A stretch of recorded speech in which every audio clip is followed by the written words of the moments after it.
From Television City in Hollywood, the Jack Benny Program with a special guest, Fred Allen.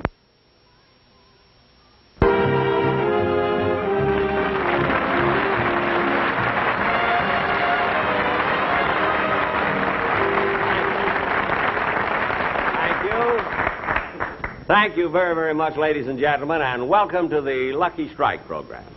Now, on our show tonight, we, in case you're wondering about these, you know, my producer insisted that I wear glasses when I first come out, because he said it wouldn't hurt if people thought I was Mr. Peepers.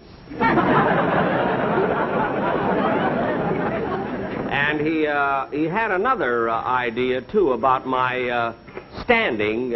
He made this suggestion, you know, that I stand in the center of the stage, you see, and then sometime during the performance, a big 2-ton block of cement should fall down and hit me on the head, see. He felt that this would appeal to the people who watched You Asked For It. With thousands of requests, you know. But on my show tonight, ladies and gentlemen, as you probably know, my guest star is Fred Allen. And a lot of people think, of course, because of this feud that's been going on for so many years, that Fred and I are enemies, that we hate each other. And this isn't true at all, because Fred Allen and I are the best of friends. Well, maybe I'm overdoing it. You know what I mean? Just a little bit. I wouldn't say that we were the best of friends. You know, I would just say that let's say that we're friends. You know, just friends. Of course, friends might not be the exact word that I'm trying to say. What I mean is that we're more, well, I don't know, maybe we do hate each other. I know I can't stand him. You know, I remember a few years ago, I must tell you this, when Fred Allen first came out here to Los Angeles, to Hollywood, to make a picture, you see. He made a picture called It's in the Bag. And the producer of this picture wanted me to play a small part in it for nothing. You know, I didn't get paid or anything. And he talked me into it by telling me that this picture would be made in Technicolor. So I was kind of anxious to see how I'd look, you know, my eyes and everything. And so he told me that this would be made in Technicolor. But the minute we started to shoot the picture, we found out that we couldn't do it in Technicolor at all. They had to make it in black and white. Because due to a peculiar pigment in Fred Allen's skin, he photographs Argyle.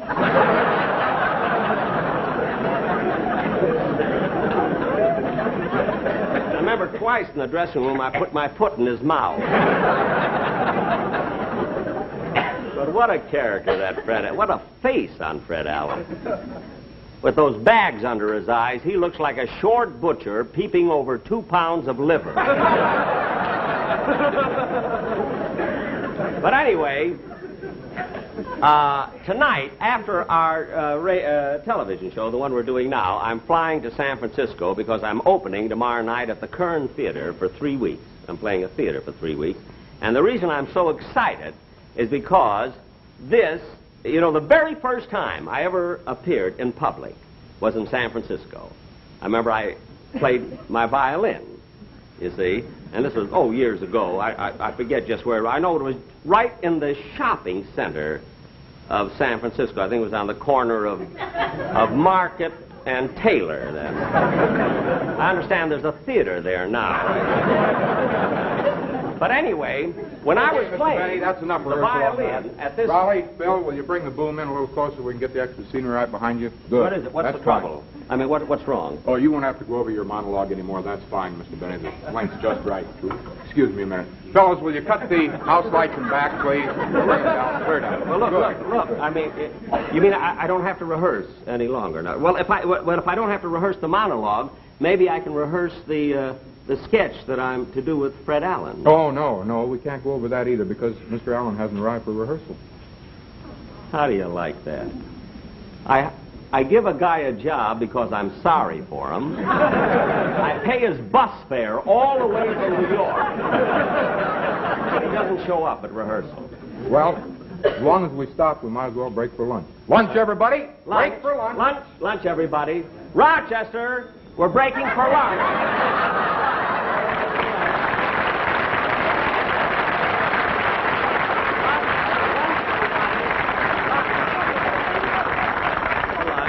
How's everything? You got everything? Just fine, just Fine. What do you have, boss? No, wait on the customers first, and then that's it. Ham and cheese. Ham and cheese, yes, they're very, very good. That's it. See if the orchestra wants something, too. Remley, you want a sandwich?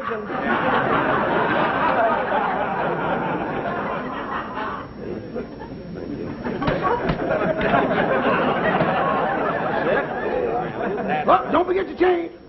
There you are. Rochester, look, I want to ask you something. Why do you put so much ketchup on the sandwich? Well, that was an idea of mine to drum up more business. Well, how would ketchup give us more business? Well, I figured if some of it dripped on their shirts, we might get to do their laundry, too. Yeah, I never thought of that. You know? That's a good idea. Mr. Benny. Ham or cheese? Huh? I had my lunch, thank Oh. you. I just wanted to tell you that as long as Mr. Allen isn't These are here, good, not you know. spicy Oh, enough. that's it. As long as Mr. Allen isn't here, we might as well skip the dialogue rehearsal, and we've got a lot of work to do with the lights anyway, so we won't need you for probably 2 hours. 2 hours. Rochester, look, I had an appointment with my sponsor at 4 o'clock. Now we're breaking for 2 hours. I'll be late for the... Well, boss, if you don't have to do anything for 2 hours, why don't you go see your sponsor now? Hey, maybe I'll do that. You know, this is the day that he picks up my option for next year. You Picks know? up your There's option? nothing to worry about, Rochester. You know, it's just a formality, that's all. You know, he just wants to be sure that he's got me. You know, you know, for next year, that's all. So I'll run along and see him. You sell all the sandwiches and everything, huh? Don't Okay. forget. Oh, by the way, Rochester, while you're selling the sandwich, give him a sort of a floor show. You know what I mean? Sing and dance or something, and that way we can get the cover charge, too, you know, for the... Roast beef, ham, cheese, Mr. Benny, special noodle soup. Oh, we ain't got a bell of money. Maybe ragged and funny, but we're traveling along, singing a song, side to side. Oh, we don't know what's coming tomorrow. Maybe trouble and sorrow, but we'll travel the road, sharing a load, side to side. In all sorts of weather, maybe the sky will fall. Long as we're together, doesn't matter at all. All that after your trouble departed, we'll be back when we started. We'll travel along, side by side. In all sorts of weather, doesn't matter at all. Long as we're together, doesn't matter at all. Last call, Mr. Benny, soup and lobster ball. Last call, oh, we'll travel along, singing a song. Side, side,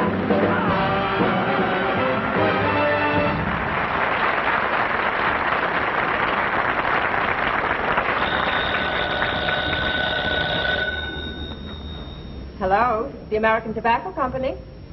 I'm sorry, but Mr. Lewis can't be disturbed right now. However, I'd be very happy to take a message. Yes? Yes. Mm-hmm. Uh-huh. Yes. Yes, sir. I'll see that he gets it. Yes, sir. My name is... Mr. Lewis's office? Oh, yes, he asked me to take the information. Yes? Yes. Mm-hmm. Uh-huh. Yes. Yes, I've got it. Thank you. Yes, sir. My name is... Mr. Lewis's office? Yes. Oh, yes. Yes. I see. Yes. Well, I think so. Well, it seems that Mr. Lewis... Just a moment, please. Hello? My name is Jack Benny. I'd like to speak to Mr. Lewis, please. I'm sorry, Mr. Benny, but Mr. Lewis can't be disturbed right now. Can he call you back? Call me back? Yes. Are you at home or in Palm Springs? I'm in Stockholm. Smorgasbord 8321. Look, miss, I've been trying... Oh, Mr. Benny, I'm terribly sorry. All right. I have an appointment with Mr. Lewis. Could I see him? No, I'm sorry, Mr. Benny, but Mr. Lewis has someone in his office right now. He left orders not to be disturbed. Do you mind waiting? No. Not at all. May I have Mr. Lewis call you back, please? Thank you. See, Mr. Lewis is picking up my option today. That's nice.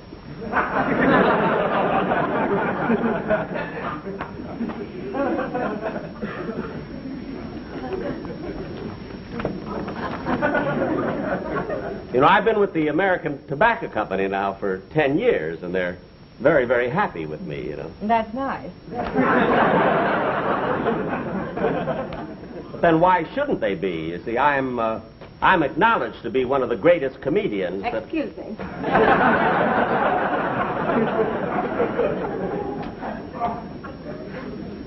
Yeah, I hope he doesn't keep me waiting too long. I don't want to miss my rehearsal. As I was saying, Mr. Lewis,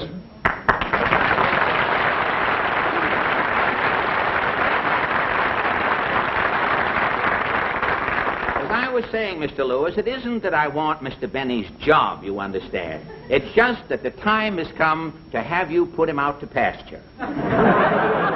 Put him out to pasture? Yes, for 30 years, Benny has been milking the same jokes to an audience that is not contented. Now, think it over, Mr. Lewis. Well, I don't know. Taking a man like Jack Benny and putting him out to pasture, do you think it'll work? Why, of course. Look, if Benny can spend the last years of his life around anything green, he'll go for it. Take my advice, Mr. Lewis. Let him go. I'll take the show over and finish the season for you. But I can't let Jack go like that. Besides, we've given him a contract. Mr. Lewis, you are a shrewd businessman, Mr. Lewis. I know that somewhere nestled down in that legal document that there must be a tobacco-picking clause. Mr. Allen, why don't you sit down? Sit down. Have you ever ridden 3,200 miles on a bus? If the sun feels like I do right now, it will never set again. Well, try that chair. It's very comfortable.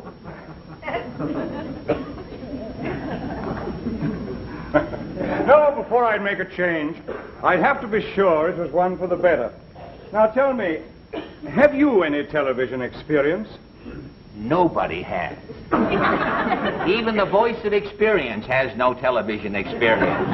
But I have studied the medium thoroughly, Mr. Lewis, and I see television as a small screen, and every performer must confine himself to a small area in the screen, you understand? And I've been training for that. I am ready for television because I have been rehearsing inside of a Bendix washing machine. Inside a Bendix washing machine? Yes, sir. And to make a popular slogan even more popular, now the tide's in, let's let Benny out. Mr. Allen, may I ask you a personal question? Why, of course. You see, I've seen you on an occasional guest appearance. Yes? Now, does that give you enough money to live on? Oh, hardly, I would say. But I have a unique talent, Mr. Lewis, that affords me steady employment, I might say. That is, 3 days a week. Well, that's wonderful. What do you do? I'm a taster for Dr. Ross dog food. Dog food? I'm the Fido who knows best. My name is known in every kennel from coast to coast, Mr. Lewis. They call me the canine Duncan Hines. A dog food taster, that is unique. Well, it's a talent that I acquired during a dull season of layoffs in New York some years ago. There was things were bad, and I knew a talking dog. And he invited me over to dinner one night, and I sort of got these... No, Mr. Allen. Now, as regards the Lucky Strike program, I've no doubt that you're very well qualified. Yeah? But I must face the facts that in Benny we have a double asset. You see, he's not only a comedian, but he also plays a musical instrument. Plays? Aren't we using the word rather loosely, Mr. Lewis? Rather, let us say Mr. Benny has an instrument. But if it's music you want, Mr. Lewis, I have come here prepared, sir. You won't know you're sure you like music, of course. Love music. Well, you won't know your office from Carnegie Hall in just 2 seconds here. Are you prepared?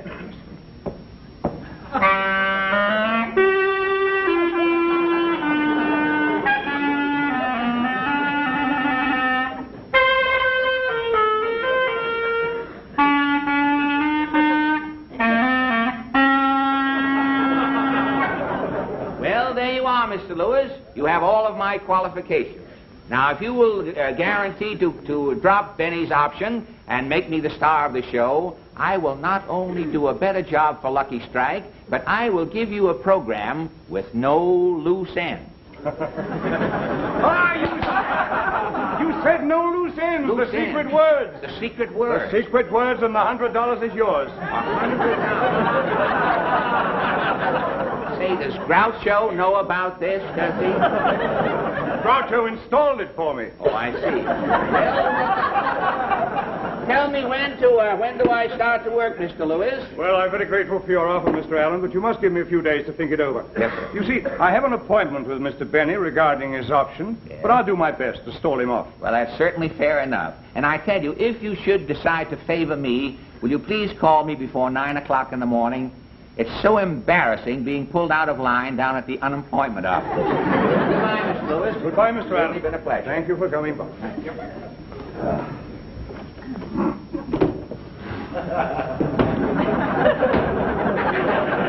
What's the matter, Mr. Allen? It's Benny. He's outside there. He can't see me in here. I'll hide in the closet. No, not in that closet. Go in that one there. Oh, what's the one over?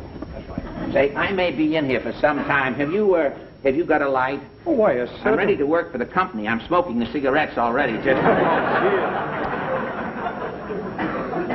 There we are. Did you get it? Yes, I have.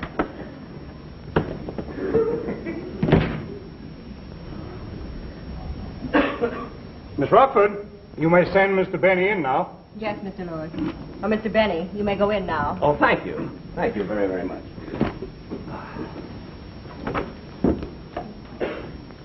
Well, hello, Mr. Lewis. Hello, Jack. How are you? May I take that? Yes, Sit sir. down, sit down. Oh, thank you very much. You know, Mr. Lewis, I'll never forget the very first year that I ever worked for you. Mm-hmm. You know, when option time came along, I was a nervous wreck. But now, I don't know, it's just a formality. It doesn't bother me at all. I just come in, you sign the contract, and that's that. You know, it's been a wonderful association. You know. Yes, it has been. Ben? Oh, Ben. Ben, yes, it has. It's, and I'm fully convinced that it will continue to be. It's been a lot of fun working for you, Mr. Lewis, and you've been a wonderful sponsor. And after all, where else can you find a comedian as funny as I am? You know?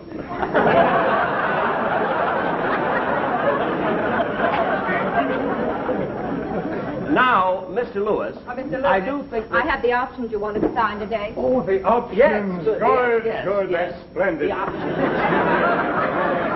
Now, what is the first one? First one. The Hit Parade. The Hit Parade. Ann Southern.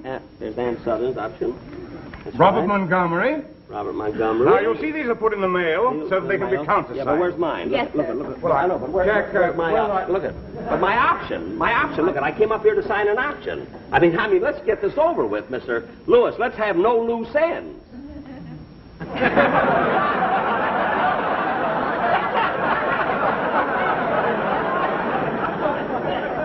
Mr. Lewis, I said, let's have no loose ends. Jack, what are you looking for? You know what I'm looking for. Groucho told me. Where's my contract? I came up here to sign a contract. Now, where is it? My desk alone. What do you mean? But it should be in the... Mr. Lewis, what is my contract doing in the wastebasket? It must have blown off my desk. You see, when the window's open, there's a strong wind from the northeast. That's funny. Last year it was from the southwest. But look at Mr. Lewis. Now, why beat around the bush? I mean, everything we say here is we're private. We're in here alone. I mean, there's nobody else in here but us. Jack, regretting your option... What? I mean, regarding your option... Yes. I must have a little time to think it over. But I can't understand why you're hesitating, Mr. Lewis. I mean, I don't know. Something tells me that you must have someone else in mind. And I don't know. I don't know why you keep doing that to me. After all, I've been with the American Tobacco Company for a long time, and I'm not as young as I used to be. That's true. You were 39 when you joined us. That's right. And I've done a great job all these years, Mr. Lewis, for the American Tobacco Company. I don't know. I've worked hard. We've had wonderful shows, and I've sold the product. And twice I let you exercise the tobacco picking clause. We didn't exercise it. You held us to it. Well, I still can't understand why you're doing it. There's some reason why you're stalling. Jack, you're taking the wrong attitude. I haven't come to any decision about dropping your option. It's just that I want to think it over for a while, just for, say, 4 or 5 days. Well, all right, I'll wait.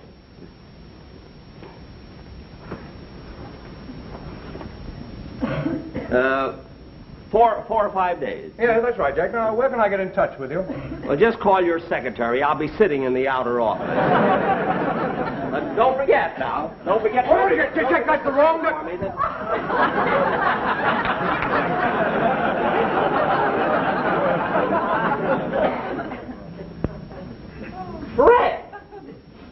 Fred Allen, what are you doing in that closet?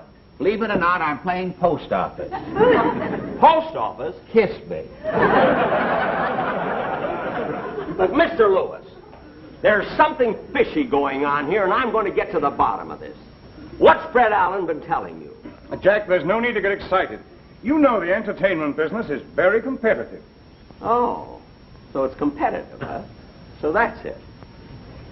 Fred Allen, you ought to be ashamed of yourself, coming in here and trying to get my job away from me. Well, gee, Jack, I had to do something. I've eaten so much of that dog food, they've written a song about me being in a window. Well, I still say you ought to be ashamed of yourself. Well, I guess I am a heel, Jack. But always remember, next to a heel, you always find a good soul. And I'm quoting from that famous poet, Tom McCann.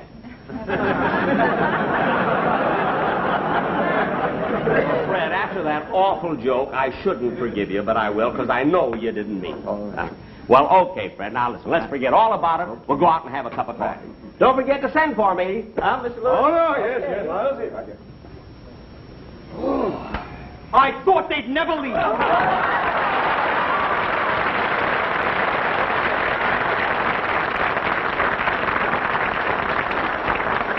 Mr. Lewis, now that they've gone, let's talk business. What do you want with Fred Allen? What do you want with Jack Benny? With me, you've got a young man who can sing, who can dance, who claps his hands, rolls his eyes, and I'm so friendly. Mr. Lewis, you'd never regret it.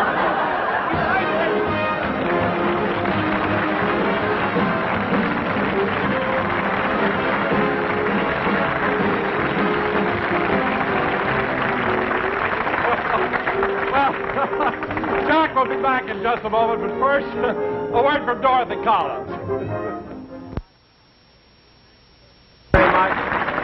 Thank you very much, ladies and gentlemen. Naturally, we were only kidding about my sponsor not picking up my option, because I am signed with the American Tobacco Company until I am 40. They didn't know what they were getting into. Oh, Fred Allen, come on out here, will you, Fred? Fred, it's really been nice having you on the show, and you were wonderful. Well, Jack, you won't believe this, but I tried to louse the whole thing up. I believe it. But, Fred, let me ask you, is there any truth to that about eating the dog food? Oh, yes, 3 times a day I have it. Well, doesn't it upset your stomach? Well, no, it doesn't bother my stomach, Jack, but eating out of the bowl is hard on my knees. see. Oh, Eddie Cantor, come on out.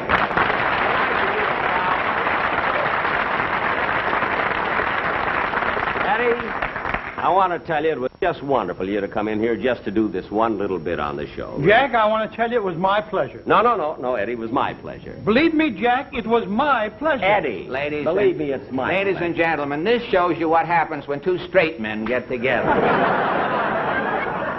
What'd you say, Fido? What? Come on, give me my red hot and let me get out of here. No, listen, I'll tell you what. You fellas have been such good sports. I'll tell you what I'm going to do. I'm going to invite you both to my house to dinner tonight, and I want you to bring your wives. Oh, that's How about nice. that? I'd rather... Jack, I've never been to your house. How do you get there? Oh, that's right. Well, look, you go 2 blocks. You're covering me. Oh, pardon me.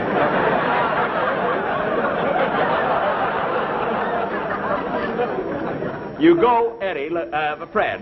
You're Eddie. My name is Sam. No, this is Fred. This is Fido. No, Look at Jack. Fred. Look at. You go 2. You want to know how to get to my house? Yes. Now you go 2 blocks to your right till you come to the California Bank. California you see. Bank. Then you go 4 blocks to your left till you come to the Bank of America. Bank you of see. America. Then 7 more blocks to the right till you come to the Citizens National Bank. You see. Bank. Then you keep going.